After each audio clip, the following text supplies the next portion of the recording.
You know what else would be good? Would be to have. Hi, folks. Hello, folks. I guess I should wave at that. Have the screen up. We're just getting started here. We got a couple minutes or 1 minute. We'll wait for a few more people to show up, and then we're going to start talking about innovation and creative approaches. This is UAF e-learning iTeach Plus session. We're using today, if you haven't noticed, we're using today for the first time. Oh, hey, there's Sarah. Hi, Sarah. Sarah Stanley has joined us. We're using this groovy Panacast camera that allows Kendall and I to both be in the same image. Without touching elbows. Yeah, for better or worse. You're in different rooms? What? Are you in different rooms? Say again? Are you in different rooms? We're actually in the same room, and it's weirdly like you can see it's got this weird, we're actually at 90 degrees on the table from one another, but the camera is flattening us into one. It's a 180-degree camera. Yeah, so we could have 3 or 4 people sitting on this end of the table and all be in one conversation. That's good. It's a thing. Mm-hmm. It's innovative. So let's go ahead and get started. I don't know if anyone else is joining us today, but we're talking about innovation and creative approaches. And we are hoping to take some questions. Then you can do that via the YouTube Live app. There's a Q&A feature there. You can ask questions. But if there aren't any, we'll just be happy to prattle on about our ideas and thoughts about creative approaches. And it's myself, Owen Guthrie, and Kendall Newman-Sadiq. And we're very happy to have with us Professor Sarah Stanley from the UF English Department. So with that, Kendall, I'll let you kick the ball down the road. Sure. So Owen and I were talking yesterday about how to, it's kind of hard to think about how to run a session on innovation because there's a lot of pressure to innovate. So hence the 180-degree camera. And that's it. That's as innovative as we get. That was step one. That was our first idea. But then I was thinking about, so I started thinking about usually in these workshops, if you've attended any of these before in person or online, oftentimes we do something tool-based. So we show you a new tool that you could use to increase student engagement or a new screencasting tool. So we do a lot of the how of teaching and technology. We do also a lot of the what of teaching and technology in terms of what is it, right? And then the why, right? So why would you use this tool? Why would you take this kind of approach? We don't often, so then I was thinking about like what, where, when, you know, the W questions and the H of how. And we don't often ask or entertain questions about when and where in these sessions. And I think that actually that is part of what we're going to innovate on today. And it's a way that I think about innovation. So innovation is about the when and the where, because that's very situational. So innovation happens in a moment in time and in a space. And when you say that, do you mean like addressing the basic, powerful innovation that online education allows for, which is the classroom can now exist across time and space in ways that it never has before? Is that when you say the when and the where? Is that what you're talking about? I was thinking about the when, and I was thinking broadly about innovation. Okay. Just about the idea of innovation and how innovation happens. Oh. So I was trying to think about, right, we're trying to do some kind of instructional thing about innovation, which to me is a little bit like an oxymoron to try to do that, to teach innovation. Yeah, I think that's I agree with you that that's problematic. And in general, I'm just going to insert my big yeah, I want your big idea too. My big idea on innovation is that it's hard. And if we could capture it, if we could teach it, then the world would be a very different place. But I was thinking about this yesterday. It took humans something like 6,000 or 7,000 years of basically modern humans after agriculture to come up with the wheel. I mean, we're obviously not really good at innovating. we can do it better and better, but it's not like we're amazing innovators as a species. I don't think we are. We've probably gotten better since the wheel. Well, we would hope so. But my point is that like innovation, it seems easy, like, oh, well, let's just innovate some new stuff. Yeah. But it's really hard. Yeah. And that being said, there's room for each of us to have a great amount of innovation in our practice, in the things we do, and it's relative to e-learning, relative to education here at UAF. There's little things we can do, little steps we can take that can revolutionize our classroom, that can revolutionize our learning outcomes for our students. So I was seeing it's kind of this double-edged thing. On one hand, I'm very conflicted about innovation. Like, it doesn't ever happen. No one ever innovates. Somehow we got to the moon, but I don't know. Yeah. But at the same time, I do think that there's a lot of room for, and there are actually some pretty darn innovative things occurring here on campus. Yeah, I also don't want to conflate innovation with like radical change. True. So you're talking about some radical changes, right? Like the wheel. Yeah. For one, online learning in some ways is a radical change, but it happens through incremental innovations. Yep. And I think that like micro innovations, right, actually make, and they don't always build to like radical change, but micro innovations are really important. And when you're thinking, if we're thinking at the level of, which I think we're not thinking only at the level of a class, but if we're thinking at the level of a class, you may not be interested in like a radical innovation, right, a radical revision and that's of your fine. course, but some micro innovations can be really important. And I think that comes back to, in some ways, the way I'm talking about this where, when aspect, right? So situational and I think of that, so I'm thinking about the process of innovation, right? It's hard to teach, it's impossible for us to come in here and say, this is how you innovate, but we can say, these are ways that you can initiate a process of innovation. Right. And so, and my argument is that one way to do that is to just observe. So the when and the where is like, you're in a situation and you've got to look around. Yeah, I think that's a good starting point. Yeah, and if you look, and it might be about looking at things differently, right? It's about actually noticing, not just seeing. Yeah, and in that category, and Sarah, we want your big idea. Chime in. We want yours as well. Oh, this is fun. Okay. Well, good. I'm like echoing, and I can't. Okay, we're not hearing it on this end. You might be able to mute your mic on that end, but you sound fine on this end. No, now we can't hear anything. How about muting your speaker? No, that's not going to work. You sound fine on this end, just so you know. Oh, well, headphones would be great. Unfortunately, it's terrible. So I just say thumbs up. Keep talking. Okay, very good. If you have a pair of headphones to plug in, Sarah, that might help you. Even just those Apple earbuds, or can we chat in this? Yeah, there's chat. Sarah, we'll also open up our chat, and then if you want to chat any comments. There we go. Yeah, you can chat comments too, and we can read. Speak them. We currently have 0 viewers at the moment in the stream, so that's a pretty low stress environment.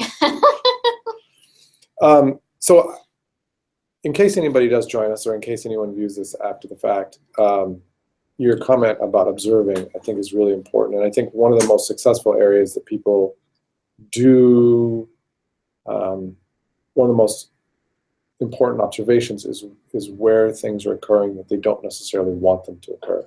Is thinking about, my students are spending, in the example of our example, of my students are spending all this time doing this, or wow, the student performance is really low in this area, or some aspect that's troubling.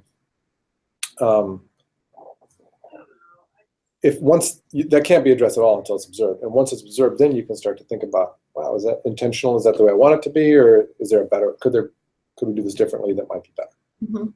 And I see your comment there, Sarah. Thank you. We'll just keep yammering along. Are you disappointed? No, that's great.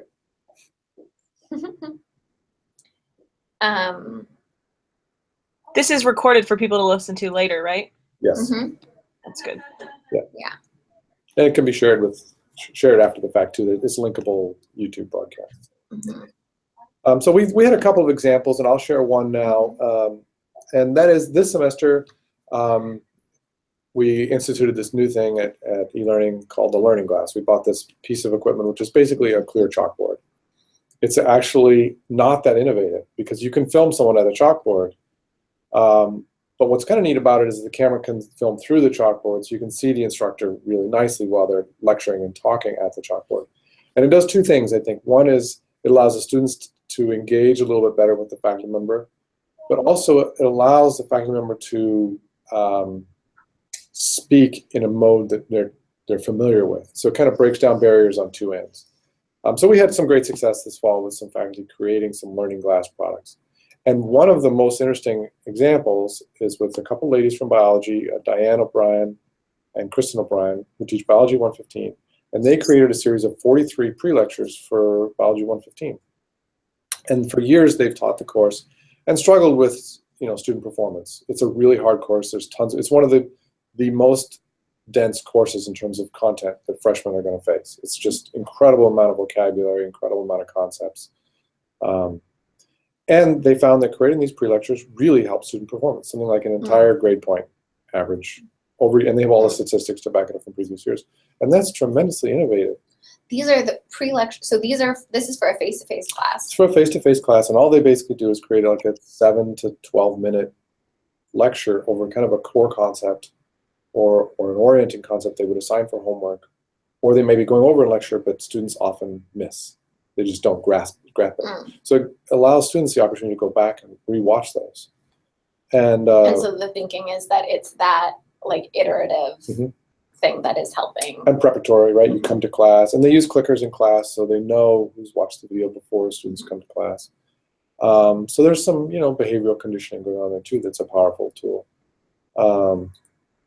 But it's a small thing, but I think we talk about trying to figure out ways to increase student performance, and a full GPA for a cohort of 80-some students, 80 to 100 students, is really, really significant. So, and there they changed the where and the when a little bit. They said, okay, well, what if students we create a learning product for students outside of class, and now they have these kind of in perpetuity, next time they teach it, they have the same videos. So it was a big investment of their time.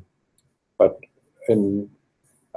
next week, we're going to have a debriefing with them to see if they think it was worth it. It sounds like so far.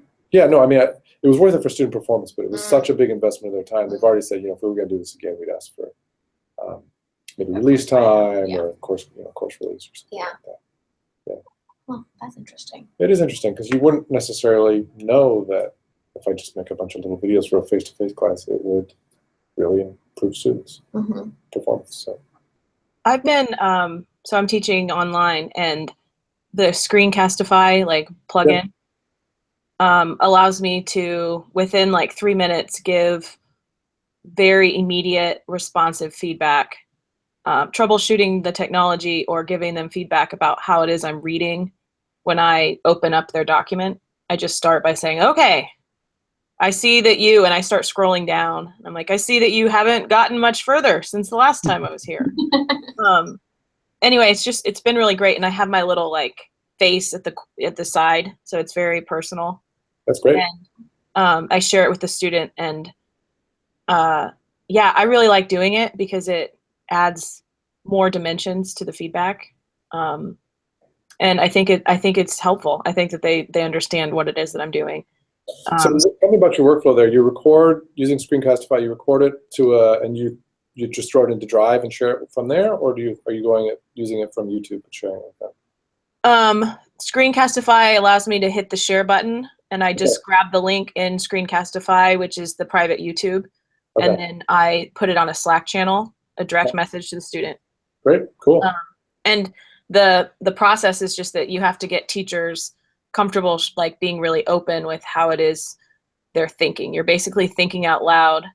You're not trying to be super precise or perfect. You're just not a professor sharing your thoughts. Yeah, I understand. Yeah, and I think that's another thing too, is that oftentimes, especially online feedback, we do get some of us approach it a very constrained, this is going into writing, this is going into stone. My presence could be viewed by someone else.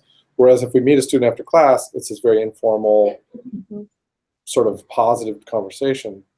But if we can kind of get there online, that's innovative, you know. You know, that makes me think, so this biology 115 class, why did you start the story with the learning glass? Because it facilitated that, like, we got this tool, we knew it was going to be attractive for faculty to make learning products with, but we didn't expect someone to change their whole class. Oh, and so the learning glass drove this project. Well, actually, they saw it the first time. And they said, yeah. oh, yeah, I'm going to make a video. Oh, I can make a lot of videos. I'm going to make one for every class. Yeah. That was the progression. Yeah, okay. And then about 3/4 of the way through, they were like, whoa, this is a lot of work. We're still here. We're still here. I'm just thinking about that versus what Sarah's talking about of being in her office and quickly just being able to click record and record herself very quickly to talk to a student. And there's that level of informality, but there's also a convenience for the instructor rather than having to like walk over to this studio. And so that's interesting, right? But maybe the process piece is the same. In both cases, so you were like, oh, I can just make a little recording, and then I could just do this for all my students. And then, you know, boom, and then it's done. That's your new process. And that's kind of the way these folks went to a different level. Oh, I'm just thinking about whether, so they've created this innovation and then they've hit this stumbling block of like, this is the weight of this in terms of time is like too much. And then, you know, taking an approach like using a screencast and doing it from your office. I think give them the kind of flexibility that made it easier. I'm glad you made that comment. Another thing I was thinking about is I think a lot of innovation centers around solving problems that we've created for ourselves. We create a problem. Who else creates our problems? Right. Well, specifically with regard to education, like if you have a cohort of 80 some students, 100 students, there's a lot of inherent problems already before you've done anything. Well, yeah. So there's a lot of humans. Exactly. So you're going backwards, and the idea of a pre-lecture is addressing a little bit this problem of scale. Like, okay, we've got this class of this big, and if I was talking to you at the table, you could stop me and say, hey, can you wait? I didn't get that.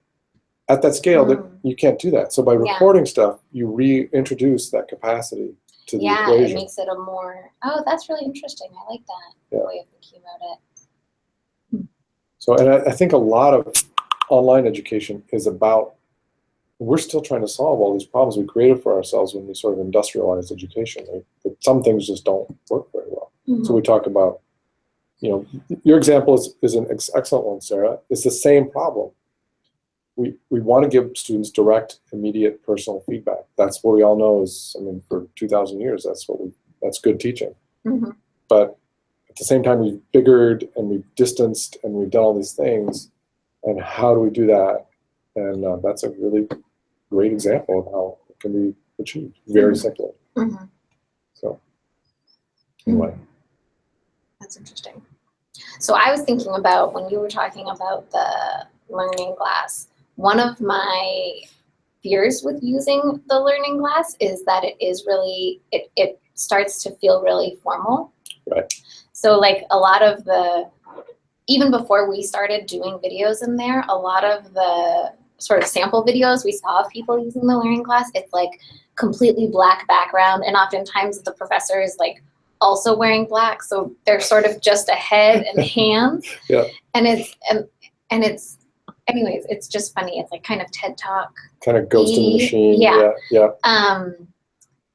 And I'm working on a class. I'm working with an instructor who is putting developmental English online for the first time at UAF, and that's like huge and exciting in a lot of ways because it just opens up so much accessibility. And she wanted to do some videos, and we were talking about using our studio and using the learning glass, but one of the important things for her class is that it feel really personal and informal, and that there's just a lot of one-to-one contact with students. And I thought, you know, like, oh, the learning glass might not be right for that because it sets it in some ways. yeah, it's like too sexy. Like it maintains the, I thought, right? So this is what I was thinking. Right. It feels like it maintains that relationship of the professor at the front of the room with, you know, the professor as authority Right. sort of paradigm. And that didn't seem right for this class. And then we actually did use it yesterday just to try it out and see what happened.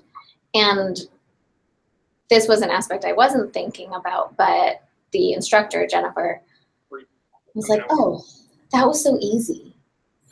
I want to do all of mine here. Yeah. Because she's so comfortable using a board.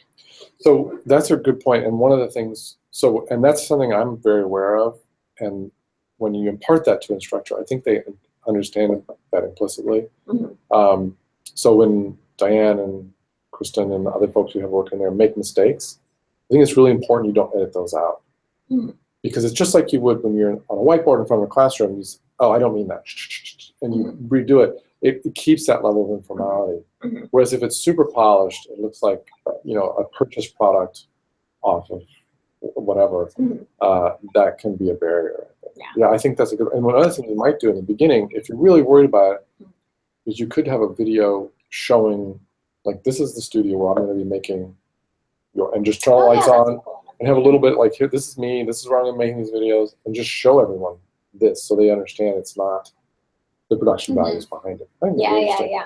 Because it's so such it breaks down some of those walls. Right, it breaks down, and it's such a underwhelming room. You know, it's not like, it doesn't feel like a Hollywood studio or anything. It's just kind of this dumb room with a camera. You know, it's like a typical university basement room. So that might be a way to make it feel a little less. But yeah, I think that's a really good point. Yeah. And I think that's the advantage of your place too. It's just this very casual sort of, I'm at my desk, I'm reading your thing, I noticed this and I noticed that, and just exactly as you would. Yeah. I think that situation, to come back to sort of the bigger idea of innovation, it it taught me a lesson that I learn constantly, right? That that a lot of times your expectations are gonna be not carried out exactly the way you expect, right? And I think that's a good rule for innovation too, right? Yeah. So there's like a lot of observing, and then try as many things as you have access to trying. Right. Because inevitably you're going to happen upon something that works in a way that you didn't anticipate. Right. And much of this stuff is so new. You know, it's got elements that are ancient, like, you know, simple, trying to break down human barriers, trying to connect with your students. Those are really ancient things. But a lot of the practicality of it is new, and there might be unforeseen consequences or benefits that we're not even aware yet what might occur. I took this acting class, which is hilarious because I hate acting so much. But I took it out of speech. Can you hear me? Yeah. Yeah. Okay. So I took it as opposed to taking a speech class, which I also can't stand. Anyway, sorry. And I learned about this method called method acting, but it was based on a principle of like really doing it, and that's how we were taught that whatever you're doing, you have to really do it.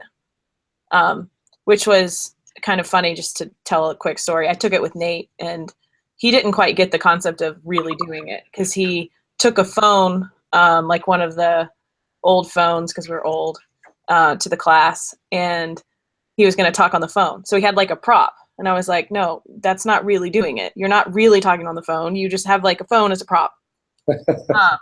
And sure enough, like he was like, no, it's fine. It's going to be great. And the teacher was like, no, you didn't really do it. Like you couldn't pretend to brush your teeth. You really had to brush your teeth in the scene. Like that's what she was teaching us. And I've thought a lot about that actually. And so I learned a lot from that teacher in that class. And I think, not to go back on the discussion, but I was thinking that some of the reason that I've noticed with myself, it's not just the timeliness of the personalized feedback, it's also the strength of my instructional voice when I'm actually really doing it, like talking out loud what I'm thinking, trying to like be a teacher to a student. And I've found that to be so awesome to have the distance actually through the technology to create these videos. And I learn from myself. I actually listen to them again, and I learn from myself as I do before I send them to the student, because I want to make sure that it's clear. So I think the feedback is actually better. I'm giving clearer, more direct feedback through the medium of like clicking things and scrolling down and thinking out loud. And I'm wondering if the same thing's happening with the writing on the board, just the connection to the physicality of you being in your kind of private space and really being open about your idea and sharing it and speaking directly to someone particular. And I just love it. It's been a game changer for me. I don't know if it's innovative, because I've been thinking about that, like, oh, well, maybe instructional designers have been doing this all along, like Screencastify, just make a video. It's not that big of a deal. But there's something about it to me in terms of giving feedback about like really complicated digital storytelling that I can't imagine another way. Right. Well, I think you hit on several great points, and you're quite some echo there.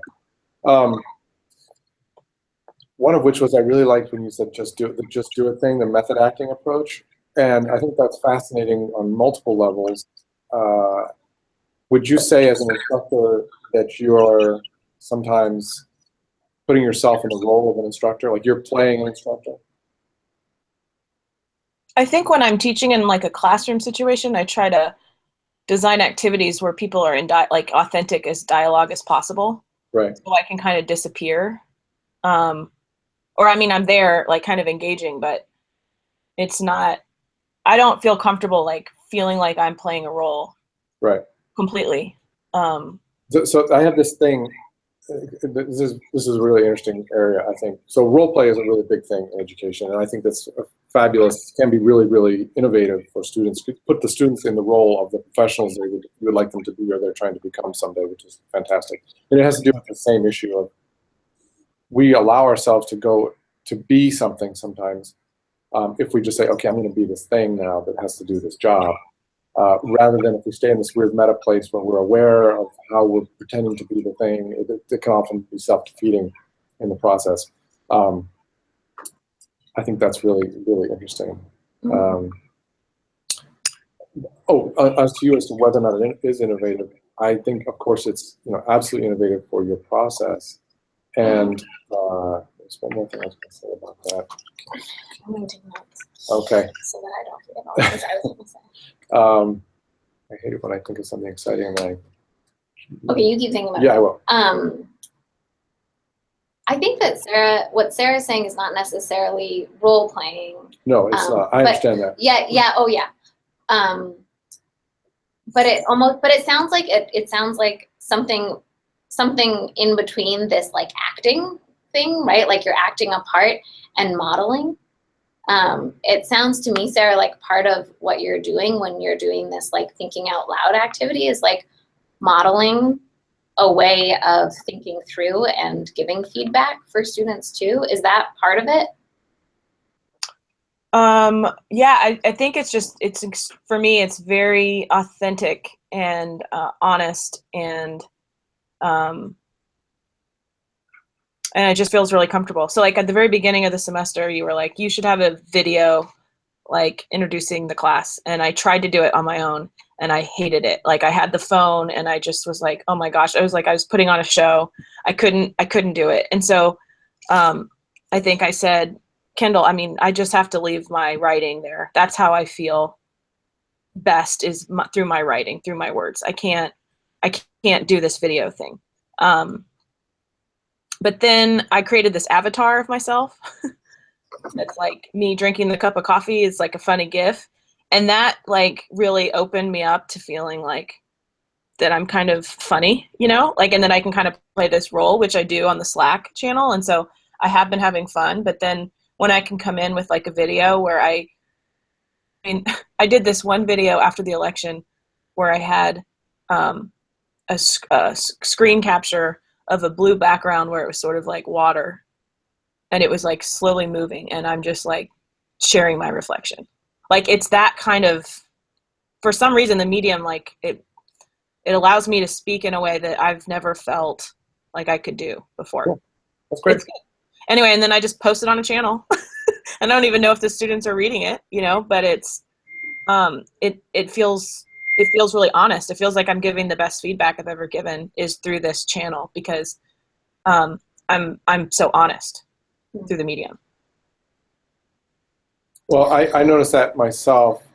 Sometimes when I'm giving student feedback online, I'm in the place that you described there, where you're clear-headed and you're really focused on the student and exactly improving their practice and on their work, and everything comes together.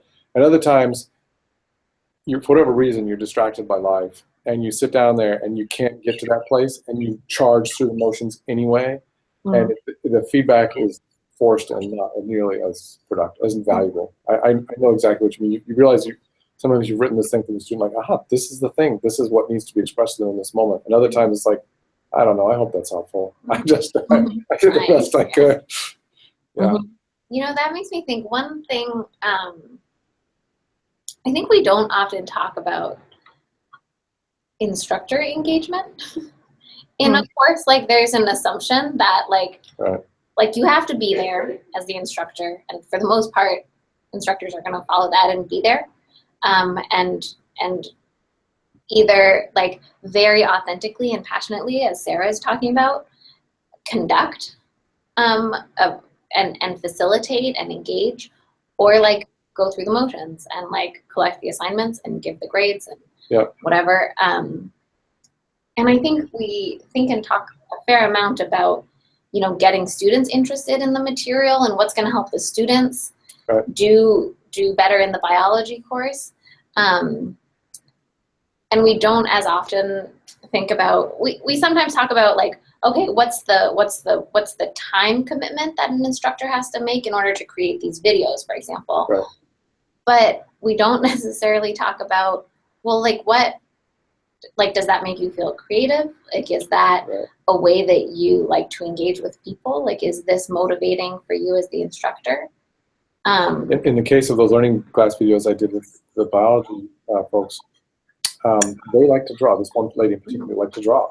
And so that was cool for her. She was sort of she said, I'm a frustrated artist. She would joke about it. I don't know the degree to which that was true or not, but that was really important to her, was creating these illustrations on the board. That was what inspired her. Like, she'd draw these really elaborate illustrations for her students. And that was the point in which I was going to say earlier, Sarah, about finding processes that work surprisingly well on different levels that you may not even be aware of when you dive into them. And the learning class, I've sort of discovered, I think anecdotally, that there's real value in students watching their instructor write on the board rather than just showing a PowerPoint with the words on it, or even just reading, just verbal. There's deeper cognition that occurs when you watch someone scribe out the letters or draw a graph or an illustration live, recorded, than if they're just speaking to a static image. I think I'm sure of this, I might have been doing research on it, but there's cognitive stuff going on there that we didn't really anticipate that enhances learning. It's good to see that, because you can easily fill a board with text and then have the instructor narrate it, but it's not nearly as effective. It's that thing like, have you ever watched YouTube videos where people are making things, like making pots or making, it's entrancing to watch people make things. Whether they're drawing a little picture, like what's it going to be, our brains, I think, to some extent, we put ourselves in the shoes of the creator when we're watching someone else making something. We imagine ourselves doing that thing, and we remember. I think too. I mean, for that too, it seems like that, as opposed to just having the words there. Yeah. But if you're writing the words in, right, it sort of embeds the words in a situation, to come back to that. Yeah. But it embeds the words in what's being said and how movements are being made. And it slows things down a bit. It does a lot of things too. Yeah. I think something else that I liked about this practice was that for about 2 years now, Nate took a ceramics class, and he told me about how he learned something about learning through his teacher, Teresa, who would do these like critiques. And so she would take like a pot and she would have all the students, like 30 students around, and then she would just like basically share everything in her expertise about how she was looking at this art object. Right. And he said it was just like so awesome to learn through that kind of like expert talking about the construction of something. And so since he had shared that with me, and because he said, you know, you really got to think about what that looks like for writing and how to get people to do that, because I think it's a way to teach like writing. And I think that some of that I've drawn on some of what he said also in terms of not allowing myself, not holding anything back in terms of what I'm sharing, just like allowing the flow to be there. But the videos are only like 2 minutes long. Like they're not even that long. Yep. It's really interesting. Yeah. And I think what you were saying about in 2 minutes, yeah. The person that's observing the situation when and where, the person that's doing it is also embedded in that particular situation. So if you have a faculty member that likes to draw, they're cognitively maybe better if they're also speaking at the same time. Like their content might be better. You might be getting enhanced content, because I definitely think my content is enhanced for whatever reason through this media. That's interesting. You know, at the beginning of this semester, I'm teaching at a Canvas right now, the LMS, and Canvas has a thing, and Blackboard does too, where you can record video and audio feedback for your students. And one of my students, who's also an instructional designer, and I played around with the video feedback. She actually responded to my written feedback with a video.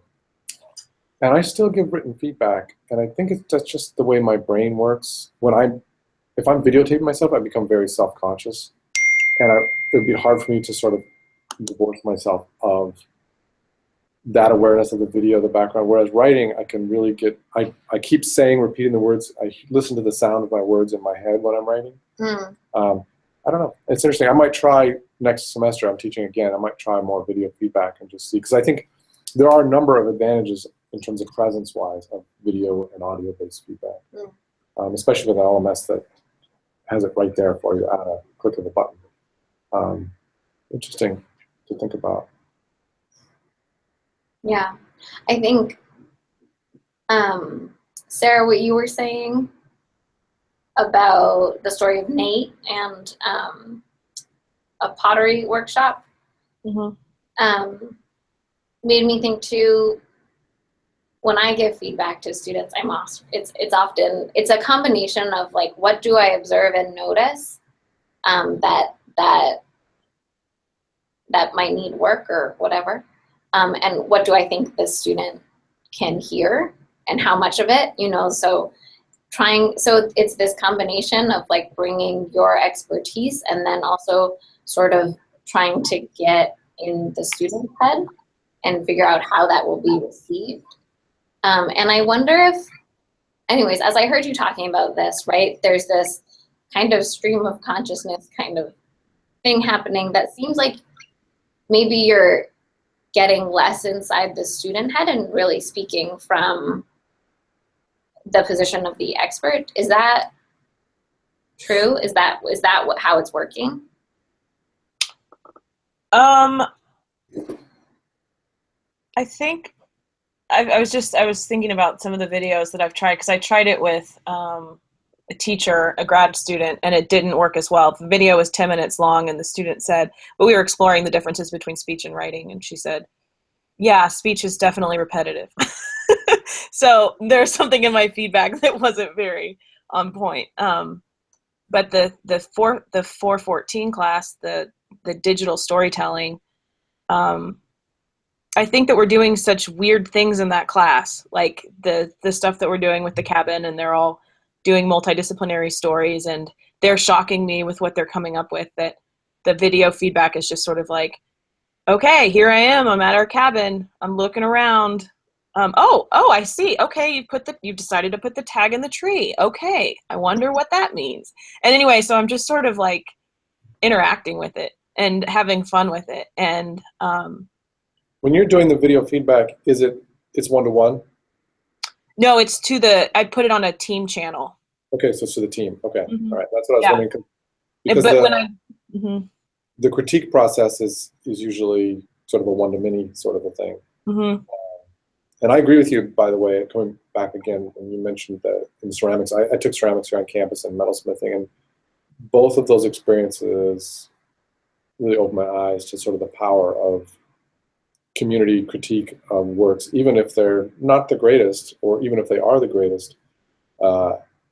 That's kind of irrelevant. The process is so valuable for everyone involved. I think it's pretty neat. We actually worked with Rob Prince a little bit in doc film to kind of instill some of that practice into his documentary film classes. I think it's a really cool way to go.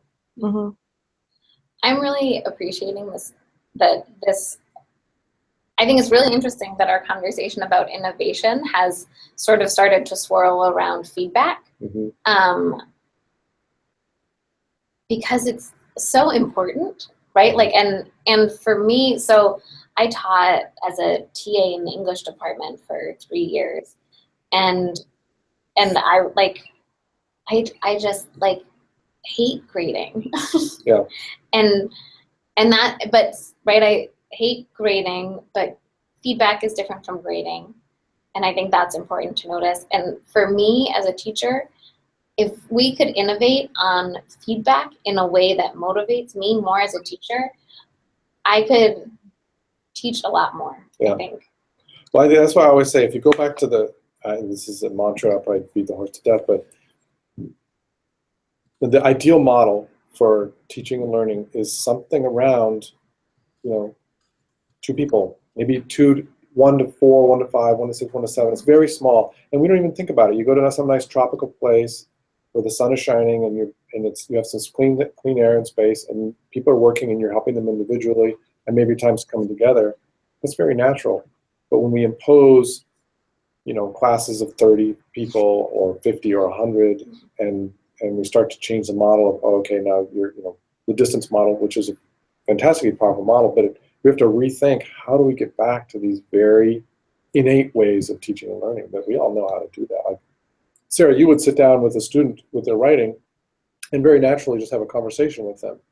But how do we moderate that at scale, and how do we moderate that over distance becomes this major kind of head scratcher of, and then we do things where, like, classes where students take where there is no feedback. And, there's all these sort of horrible processes that we know they're horrible. We don't just sort of explicitly say, yeah, that's not what it's all about. Well, so my first reaction to that, right, is that students can give each other feedback, right? Yeah. And in order for that to work well, you've also got to teach how to give good feedback. And I think that's something Sarah does well, and I bet that, Sarah, your videos help do that. But that makes me think about, like, that, right, we're working within a lot of limits, right? We're on, like, a semester system. Right. Most of our classes are only 3 months long. In 3 months, can you take students from, can you teach them how to give really good peer feedback and move them to a point of giving each other a lot of the feedback? I'm just thinking about, right, so the workflow too, you're talking about these 30-person classes. Well, you're systematizing an approach also that you have this cohort of students that comes in from all across the spectrum. It's not like they're all in the same place. So you not only have to address that issue, they're all at their own place. So not only do you have to take them from where they are to where you want them, but they're each individual unique. So it becomes it's a pretty hard enterprise, really. Sarah, do you think about that? Like, is that a situation that you feel like you look at when you're thinking about trying to build a class? Well, I do think that I liked what Owen was saying about the range in your class, because there's going to be some people that are just experts already at it because of teachers, or because they've learned it, or because, whatever reason, they're showing signs of being a good person. So you can use that as a resource for sure. I think I've figured out the grading thing for myself.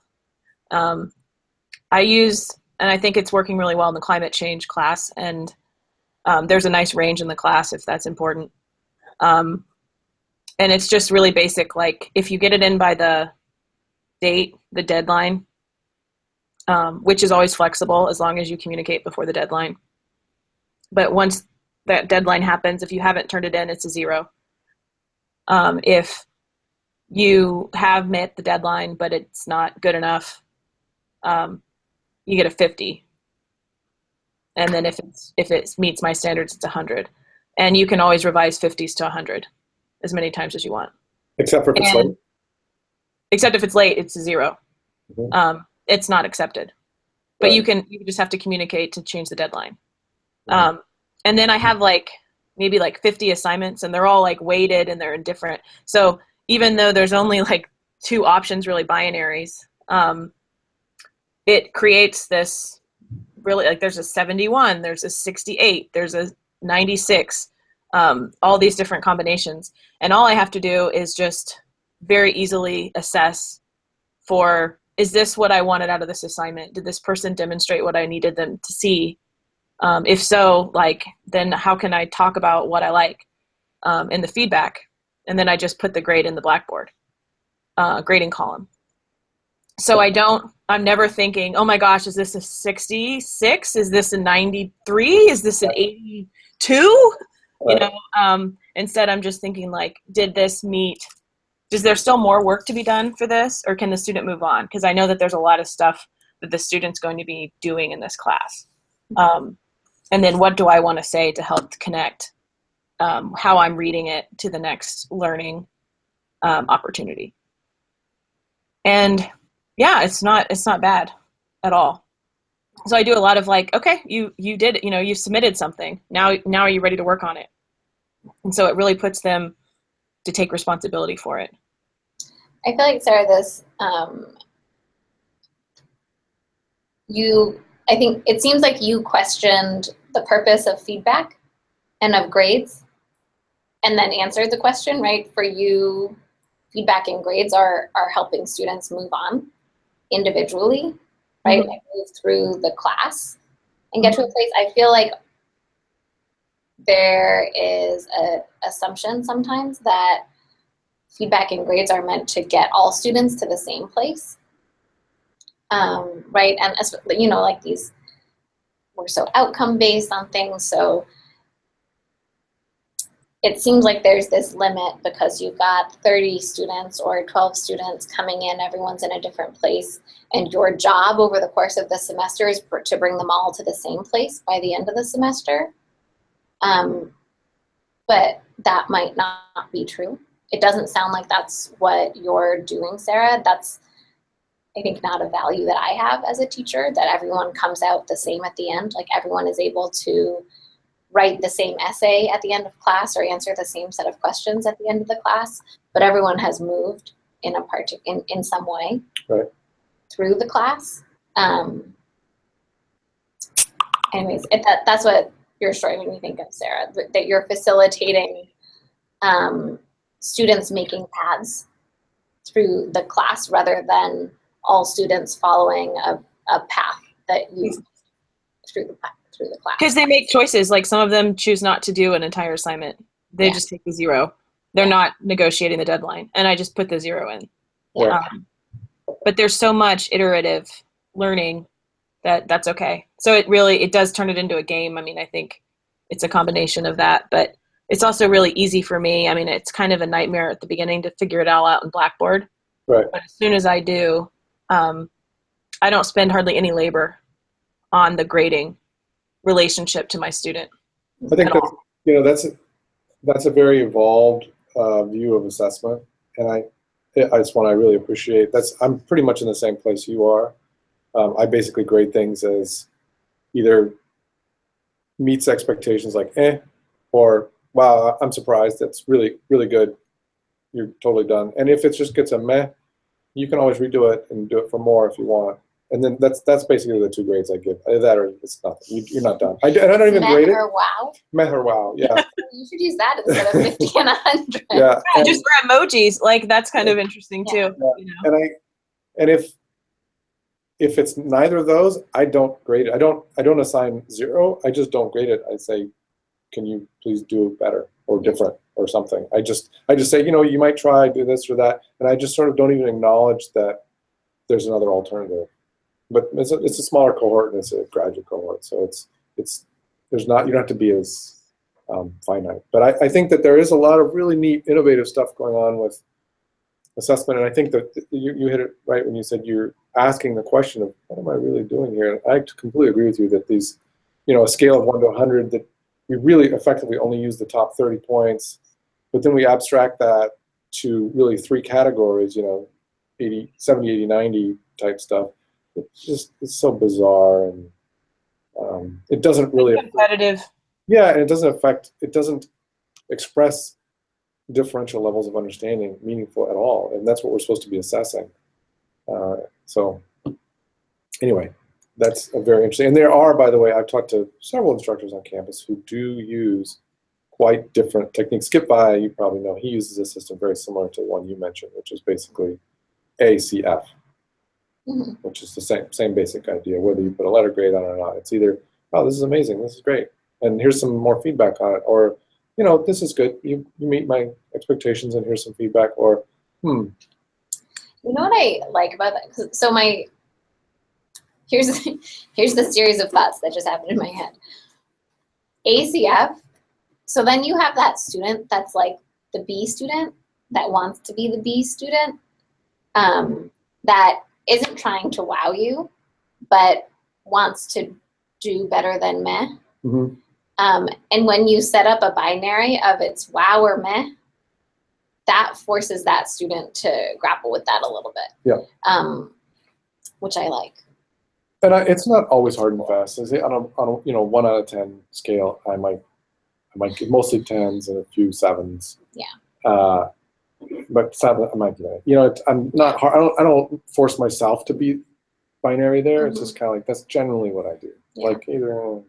Yeah. This brings up to mind a couple of different examples on the subject of assessment, and asking the question of what are we doing it for and what's it all about. The idea of someone turning in this piece of work that demonstrates your understanding, and you saying, any educator saying, oh, that's a 76, and hand it back to them, and that's it. They have no opportunity to improve or iterate. That's just really, really bizarre. And it goes one step further. Right now, my daughter's at University of Washington, and I love how many we get so many anecdotes about University of Washington. Do I from me? Okay, sorry. No, yeah. It's good. Okay, it's good. I like that. It's the other. It's like the other go-to. Yeah, and so we have this lens. We look at the world from UAF and our cohort, and it's different. And there, I think I mentioned to you this story, Kendall, that she's in a class, and the class, I think class average was like 78 on an exam. And the professor said, I've given this exam for several years, and you guys are something like 8 points higher than the mean of what students normally score on this exam, so I'm going to curve you down. So he just curved the entire student performance curve down. And as a pedagogy person, I'm thinking, what does that even mean? I mean, it's just the most. Is it a statistics class? Yeah, I mean, no, it's not statistics. No, it was economics. It was like math-based economics. Oh, it was econometrics? Yeah. I was in, that was a class that happened to me too. Maybe that's a thing. Maybe that, anyway. Econometricists. It's such a weird, I mean, philosophically, like, how do you even, I can't even talk to that. Like, how do you do that? Yeah. Well, I think that when we're grading students, what are we grading them against? Yeah. Right? And I think that is this like really extreme example of we're grading them against each other. Yeah. And not only against each other now in this class, but against each other over decades of like my recorded research in my grade book. Right. Whereas I think that what both of you are saying with your philosophies toward grading and offering these more sort of binary kind of grades is I'm not grading you against everyone else. I'm grading you sort of against you and against my expectation. Exactly. And that's it. Yeah. I will say that for my grading system, it's actually 0 F A. It's not like there's not a C. And so the way you get to a C or a B is through combinations of making decisions about where you're going to invest your resources. Yeah. So and it's interesting.